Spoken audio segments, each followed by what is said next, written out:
Hello, Irish fans, and welcome to another edition of Dome and Domer. My name is Mike Breimer. Joining me tonight, Mike Coffey from NDNation.com. As we've been off a little bit, Coffey's probably good that we didn't do the show right after Louisville, because none of us would have predicted anywhere clearly close to what happened. Nope. For the first time in years, through many years of Brian Kelly and everything, I actually picked Notre Dame to lose in our site weekly contest. And of course, I got completely smoked, as did a whole bunch of other people. But that's what I get for losing the faith. Yeah. I'll tell you what, it's a heck of a bounce back win for him. Got to give a lot of credit to Marcus Freeman and what he was able to do. And more importantly, I think it speaks volumes to, the players that we've got this year, which is, this is a team that's been through quite a bit. And I think, there's a bunch of analysis going on after the Louisville loss. Should we have thought this through a little bit better on the schedule? I mean, they had finals the next week, all that kind of stuff. I know the schedules are made way out in advance. It's tough to do that, but regardless, nobody thought Duke and Louisville were going to be that good. I mean, Duke maybe, but Louisville, even with Brahman in his first year, nobody thought they were going to be anything worth writing home about, and they were fired up for that game. I mean, no doubt about night it. Game, all that kind of stuff. I mean, look, that's a tall ask. I mean, obviously, I think last I saw, Notre Dame was number 6 in terms of strength schedule as it stands today. Nothing wrong with that over the next 4 weeks, unfortunately. But it's going to come down a little bit. Clemson losing didn't help, but regardless, I was at the game at USC. Unbelievable atmosphere. I mean, I think Notre Dame has really done about a 180 in terms of the game atmosphere during the game and keeping the crowd into it. And the number of times that people stand up. I mean, it used to be that was kind of hard to get Notre Dame fans to stand up, 5 years ago. Not the case at all. Now that's a totally. I think it's also. I've always been of the mind, put out a product that the fans are into, and they will respond. I mean, I was at the 2005 the Bush Push game. That was like one of the loudest. Yeah, that was stadium experiences I've ever had. So when you're playing a top quality opponent, and Notre Dame is better off when Southern Cal is good, because they're going to be on the schedule every year, and you want them to be competitive. You want that to be a challenging game. I think you really want to have it's got to have energy. So like I was at the Ohio State game. Again, same thing. Everybody was on their feet. Everybody was loud. Everybody was fired up. You bring quality opponents into Notre Dame Stadium and have them play a quality Notre Dame team. That's what you need to get the crowd involved. Yeah, and it definitely was that. I mean, it was a heck of an atmosphere, unbelievable game. Especially right when, it looked like USC is going to get back into it, and then Jadarian Price goes the distance. I mean, that was And I'll tell you, Notre Dame is again delivering on the post-game videos where they mash it up a little bit. I don't know. Did you get a chance to see that return? I did. I mean, it's just amazing. Really well done. Just I don't know who is behind that, but man, they are, from a producer standpoint, they are tearing it up, because those are some lot of views on those videos, and it's really cool. And I know people of our vintage, so to speak, that we were raised on a more sedate, if that's the right word, Notre Dame experience, where, like, I know there's some people who look at the videos and say, oh, what do we need these things for? But it's amazing what a great job they're doing on them. Like you said, I mean, the production values and just the sheer interest that they drive. It's something you can't afford to ignore. I mean, I think not only is Notre Dame not ignoring it, and I would love to think that it's students who are doing it. That would just be the icing on the cake. Oh, big time. It's really well done, and I think they're impactful. It is the world that we live in today, and they just do a bang up job of it. Man, it's really well done. In terms of big recruiting weekend as well, I mean, Notre Dame is continuing. I mean, they're just continuing to do what they do. I think it speaks volumes for Marcus Freeman to kind of have even that after game reaction that he had in the tunnel with the fans. I mean, that's just that's some priceless stuff right there. Sure, absolutely. And I just think that there's a lot to be said. There's a lot left in this season, as well as just Pittsburgh alone. I mean, I know that I'm here in Vegas, and right now the point spread's 20.5. Really? That's a bet I'm not going to be placing.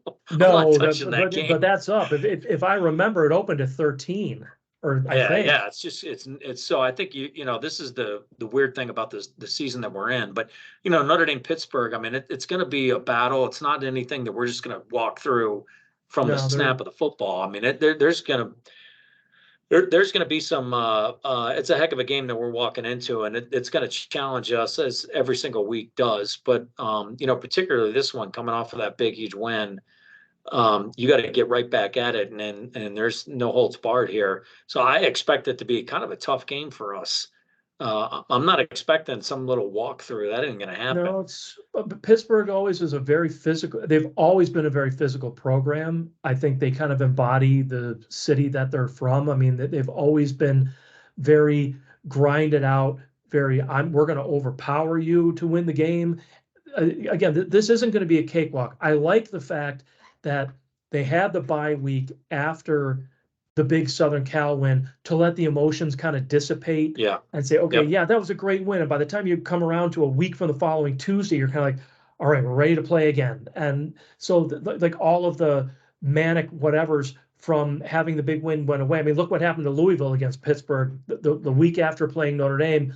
They just completely fell apart. Now, granted, their injury to their star running back probably had something to do with that, but it's hard to come off a big emotional win and then have to come out the next week, especially against a team that doesn't inspire the same level of emotion or energy, hatred, or whatever, and have to go out and try to reproduce that. That's a tough thing to do. So having that off week there to celebrate themselves, pat themselves on the back. All right, great. Now the grind starts again. Now you've got 2 games before your next off week to really get something done. Yeah. Yeah. And I think just we're kind of lucky as well, just in terms of the guys that are banged up that really needed that extra week. So hopefully these guys can get back to 100% because we're going to need them. I mean, No doubt. again, you just hate to see anything drop off because of especially when you're building rapport with your wide receivers and so forth. You don't want any disruptions to that. You want that continuing. And I do think that, if these guys can get healthy again, we should have a good chance here to run the table. Not to say that that's a given or that that's absolutely what's going to happen. There's some challenges left here. And, especially with again, in college football, it's just strange how everything is now, it's a year-to-year thing. Who's going to go in the transfer portal? Who's going to stay? Who's getting enough playing time? Who's being whispered in their ear about the NIL and what they should do from that standpoint in terms of what better offers do you have out there? It's a whole new dimension. I mean, it's just crazy. It's not our Notre Dame football from when we were there and of the age and stuff like that. I mean, there's so many more dimensions to it, and I think coaches have to be so much more cognizant of so many other things. And my hat is off to guys like Marcus Freeman, who are fortunately young and energetic and know what they need to do and are getting the job done. But there's so many more things that you have to pay attention to. I look at some of those older coaches like Lou Holtz and Bobby Bowden and stuff like that. Would they have been able to navigate this atmosphere? I don't know if they could have. It's going to be, or would they have adjusted? Would they have that ability to adjust? To be able to kind of hang in there. And I've even seen it with guys like Nick Saban. Saban now does way more interviews during the week than he ever did. He was on Pat McAfee's show on, 5 years ago, tells me that Saban would have never touched that. No. He would have been nowhere near that. It was like, Pat who?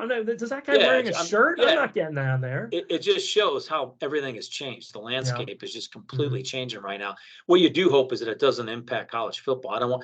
It's one of the few best sports that are left right now. I agree. College football for me stands head tails above everything else, and you just don't want that to be ruined.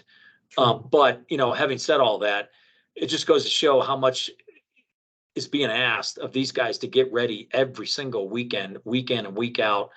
We're at home, but we do have Pitt, and it's going to be a physical game, and it's going to put a challenge on us. And especially if you come out and all of a sudden, things aren't clicking for a quarter and a half. All of a sudden the possessions are limited to now there's only, 2.5 quarters left in the game. Everything counts. And you've got all these things that you got to deal with in terms of playing time, trying to get everybody in the game. Especially with our running back, the number of guys that we have at running back that play at a high level is I can't remember the last time. I mean, it goes back to like Ricky Waters and that group, Tony Brooks, and man, we've got 4 guys that literally could deliver the entire game if they were called on to do it. Absolutely. And it's tough to keep all those guys happy, but it seems like the team is doing it. I mean, I think that the one good thing Marcus has done is they seem like a team that's having fun.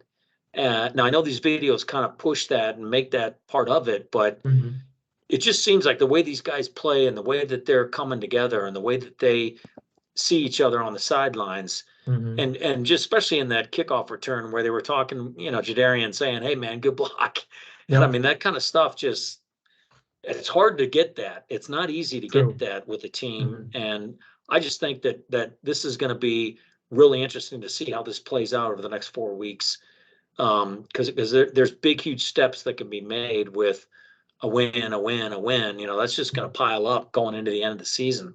So here's my question for you. Do you think a 10-2 Notre Dame team can make the New Year's Six? I do. I still think they will. I really do. Even though there's a lot of outs there, let's call it, because of all of the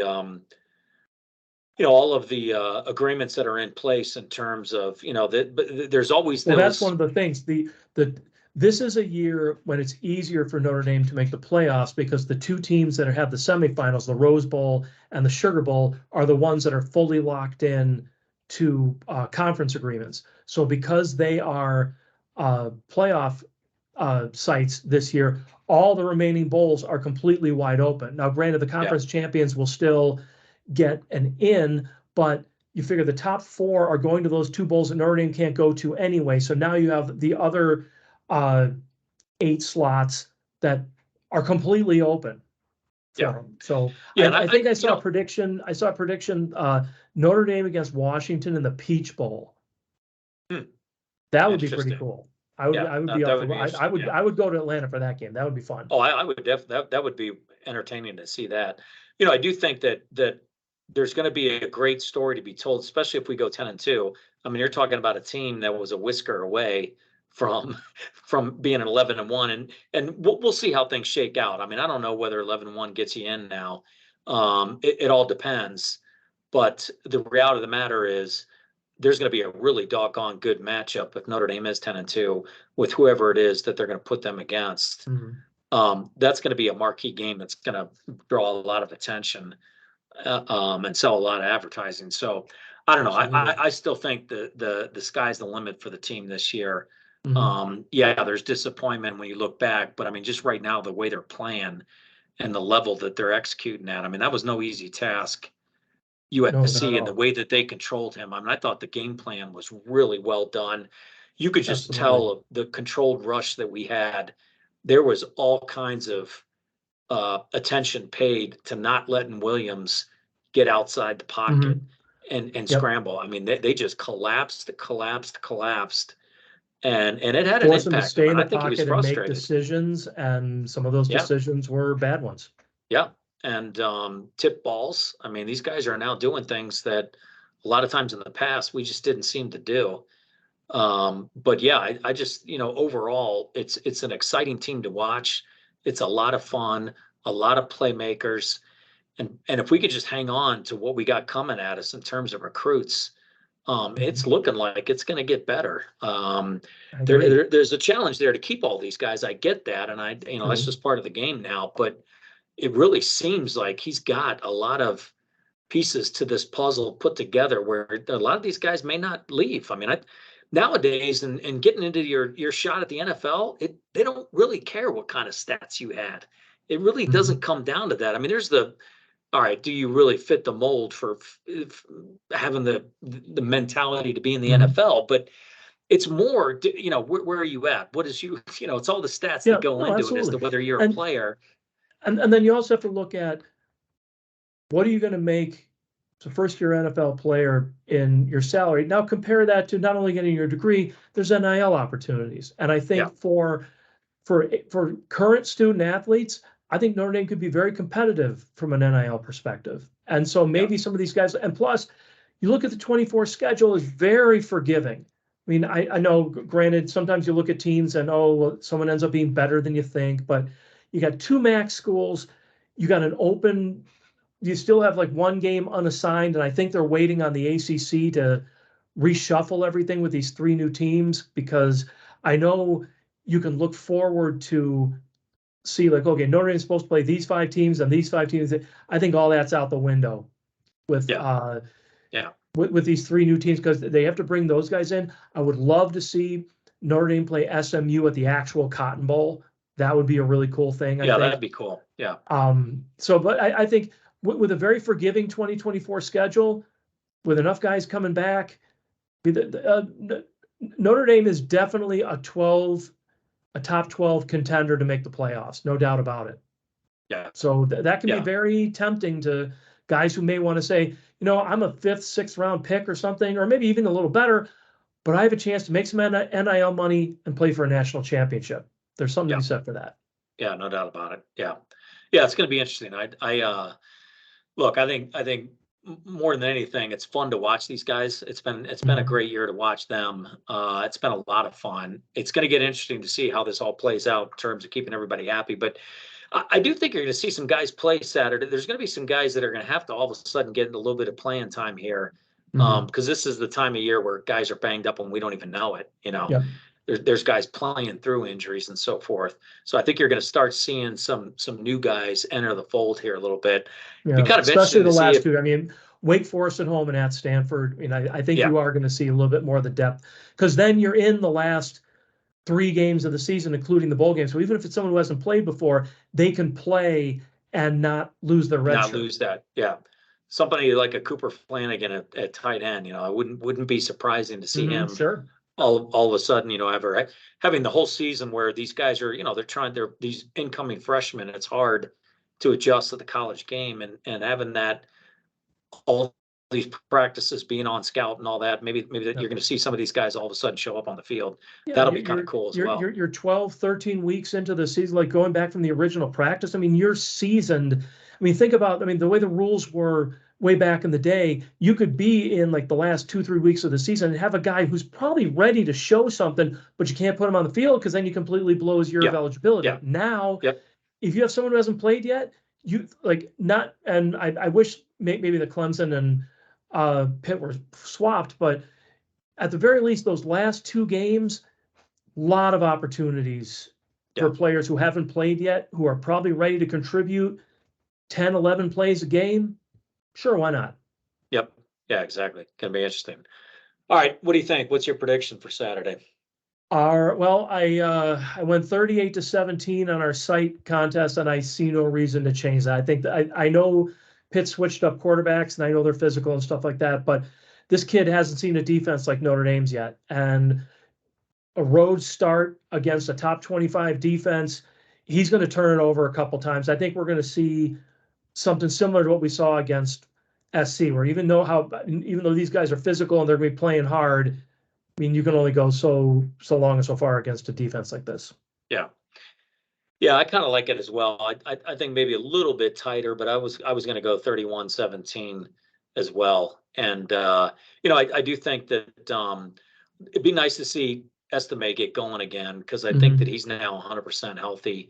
And we got plenty of guys back there. So, but he's still, I think, number 11 in the country in terms of yardage. I mean, he's still way up there. It'd be nice to get that inside the top 10. Yeah. And if you really look at that, a lot of those guys that are in that top 10 are programs that are not Power 5 programs. They're not facing the kind of defenses that we've been facing week in and week out. But I'd love to see Hartman get on track here and have a really good game too, because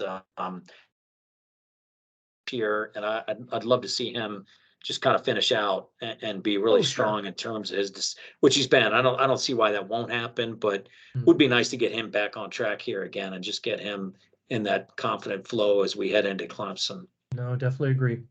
Awesome.